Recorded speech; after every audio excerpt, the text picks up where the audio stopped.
Buenas, hoy vamos a hablar sobre el nuevo Audi A6 e-tron Concept, que viene a prefigurar un poco lo que será la nueva generación del A6.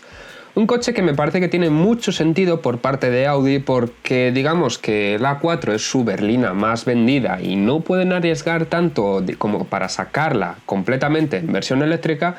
Y con el A8 pasa un poco que es su berlina de representación y la gente más purista no va a entender que sea puramente eléctrico. Entonces, digamos que la que queda en medio, el A6, es la perfecta para empezar a probar con esto. Así que vamos a ello.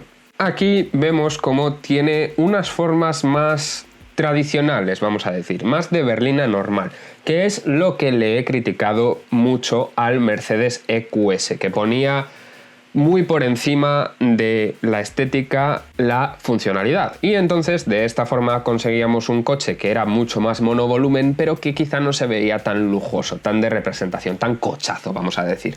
Y en este caso pues no es así, porque tenemos claramente separado capó y cristal, que aún así se ve el cristal muy bajito y se ve como muy fluido todo, pero ya no es un monovolumen, está todo bien separado. Y sí que tenemos aquí, aunque sea pequeñito, un tercer volumen, porque sí, la caída es muy hasta atrás, pero no sé, se gana un poquito de estética aquí. La estética tiene mucho más la mano por encima que la utilidad.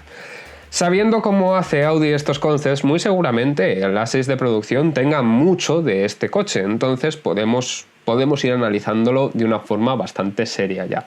Y vemos cómo siguen utilizando esta parrilla que es del mismo color que la carrocería, y me parece que es bastante buena decisión una parrilla que va creciendo cada vez más, jugar mucho con el fondo y figura, y en este caso pues que la propia parrilla sea una figura y vaya entre las entradas de aire, que realmente las entradas son bastante más pequeñitas, no es todo este troncho, y de esta forma queda dinámico el coche, queda agresivo, pero no es un compendio de entradas de aire que no sirven para nada, porque en este caso las útiles son estas básicamente, y esta quizá haga algo pues como cortinilla de aire o algo así, pero realmente muy poco más se necesita en un coche puramente eléctrico. Entonces me parece que está bastante bien entendido todo esto.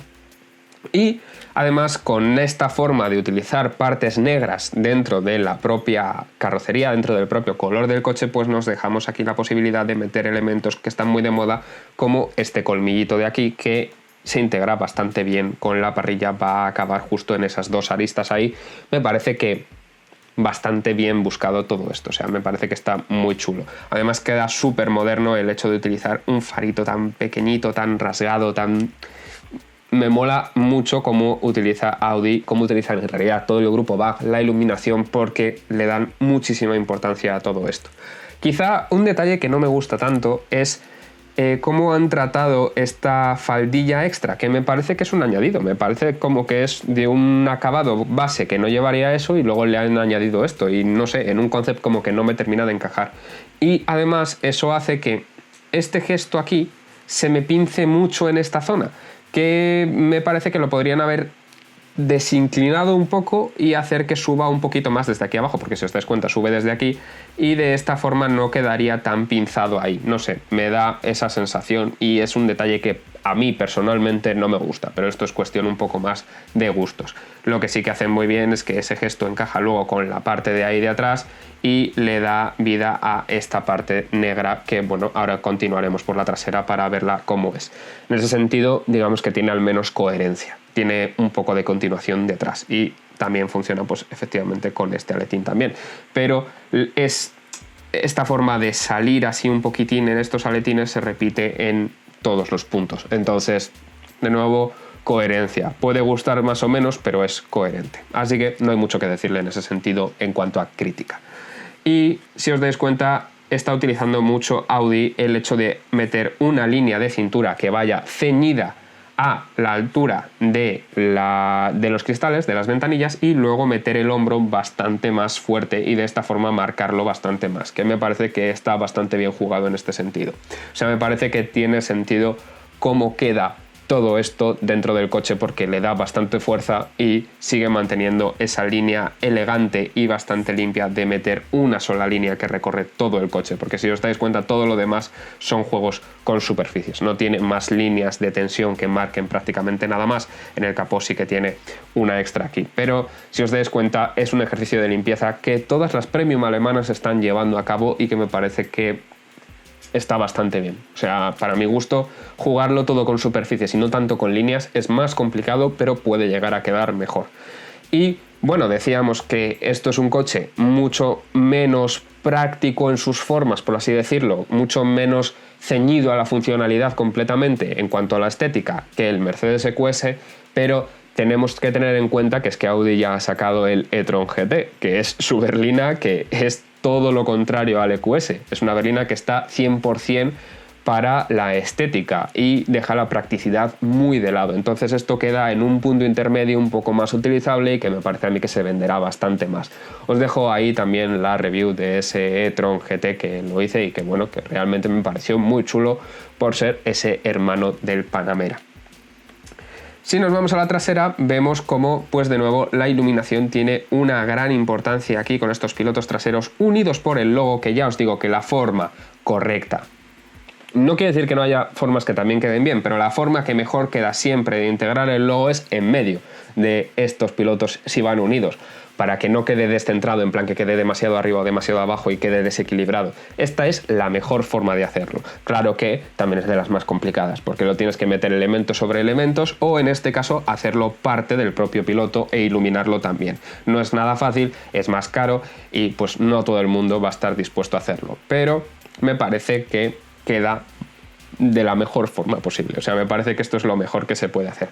Como veis, tenemos aquí una caída que es más bien propia casi del A7 que del A6, pero bueno, queremos darle ese toque de modernidad, así que podemos entender que tenga este tipo de caída el A6 ahora y que meten este detallito que ya os digo es lo que venía de ahí y vienen con el bisel que es coherente. Si os dais cuenta, por todo el coche viene aquí un bisel bastante gordito y que mantiene el grosor aquí, así que queda bastante chulo. Lo que quizá no me gusta tanto es la anchura que queda entonces aquí de este difusorcillo, porque me parece que este elemento se ha hecho demasiado grande y se queda un pelín estrecho ahí, pero bueno, eso es una percepción mía y quizá no sea tanto así el problema.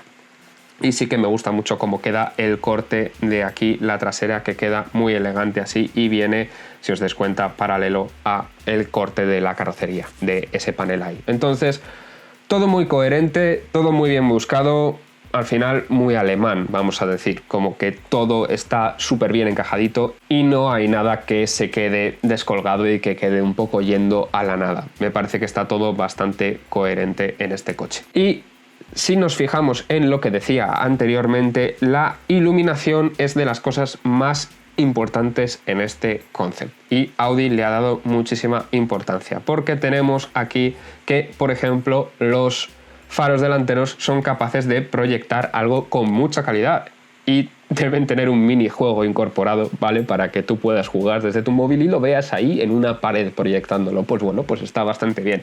Obviamente esto es en blanco y negro, por así decirlo, al ser una proyección es en blanco y ya está. Pero bueno, me refiero a que esto es sin color por ahora. Pero esto es para la proyección en los faros, o sea, para iluminar. Sin embargo, tenemos que, por ejemplo, los indicadores pueden proyectar en el suelo también y de esta forma conseguimos algo que queda bastante chulo y que puede avisar a mayores también al tráfico para que se vea. Esto de día será un poco más complicado, pero de noche tiene que quedar un efecto chulísimo. Claro que de día también, si lo hacen con la suficiente potencia, pues también puede quedar bastante bien. Y son cosas que siempre vienen bien. Mejorar en iluminación y en seguridad en este sentido siempre es algo que es de agradecer. Como podéis ver, el modulito de proyección está aquí, integrado muy bien en esta, lo que sería la entrada de aire. Así que me parece que está esto bastante bien buscado y que queda todo muy bien integrado. Lo han sabido poner bastante bien. Y en la trasera tenemos cómo tiene esta texturita aquí en el piloto trasero. La verdad es que me gusta mucho, ya os digo, lo que hace Audi siempre aquí, que me parece que le mete un trabajo y le mete una inversión a todo esto de la iluminación increíble y se nota. Si os dais cuenta, ya había gente que utilizaba luces diurnas, ya había marcas que utilizaban luces diurnas al principio, pero la marca que las popularizó de verdad fue Audi. Fue Audi con su A4, con esa primera línea que tuvieron en el faro delantero y que de verdad que es que se empezó a poner de moda a partir de ahí, porque todos lo empezaron a poner. Que sí, ya había otras marcas que lo utilizaban de antes, pero como que ese fue el cambio notorio de empezar a utilizarlo en un elemento bastante grande y que tenía mucha importancia en la firma lumínica, en la personalidad que tenía el coche a nivel estético. Así que Grupo Bach siempre muy fino en este tipo de cosas. Y del interior tenemos este sketch en el que vemos como Audi sigue integrando las pantallas en las puertas, que en este caso me parece que están en una posición más acertadas porque me parece que si vas a mirar para el retrovisor esa es la posición natural, no aquí abajo, que se veía un poquito extraño, sobre todo la que te pillaba a tu lado, quedaba un poquito baja de más, pero me parece que esta forma de integrarlo va a quedar bastante chula. Y he de decir que esto es por la normativa que existe en algunos países que dice que las pantallas tienen que estar localizadas en un punto que te resulten naturales a la vista respecto a dónde estarían los retrovisores. Y esto me parece a mí que es una forma de malinterpretar la normativa, por parte de los que crean la normativa, porque me parece que es algo un poco inútil, es una forma de desperdiciar uno de los grandes potenciales que tienen estas pantallas en sustitución de los retrovisores, que es el hecho de poder ponerlas aquí mismamente y no tener que apartar la mirada cuando quieras mirar al retrovisor, que es una tontería. Si las tienes en el frente es mucho mejor y es, sí, cambiar un poquito la percepción de dónde están los retrovisores, pero yo qué sé, en los coches japoneses se ponían hace muchos años los retrovisores muy al frente y no pasa nada, se pueden utilizar perfectamente. Es acostumbrarte cuando cambias de coche, pero cuando cambias de coche te tienes que acostumbrar a muchas otras cosas. Así que no creo que sea algo tan notable y creo que estamos perdiendo ahí un punto potencial de mucha mejora en cuanto a la seguridad, simplemente porque no está en la posición que te lo esperas. Pues bueno, no está en la posición que te lo esperas igual las primeras 3 o 4 veces, pero después ya te haces a ello, yo creo. No sé, es mi forma de ver esto y yo creo que se está perdiendo un poco esta oportunidad y ya veremos cómo evolucionan estas normativas, porque al final son normativas que acaban de salir ahora.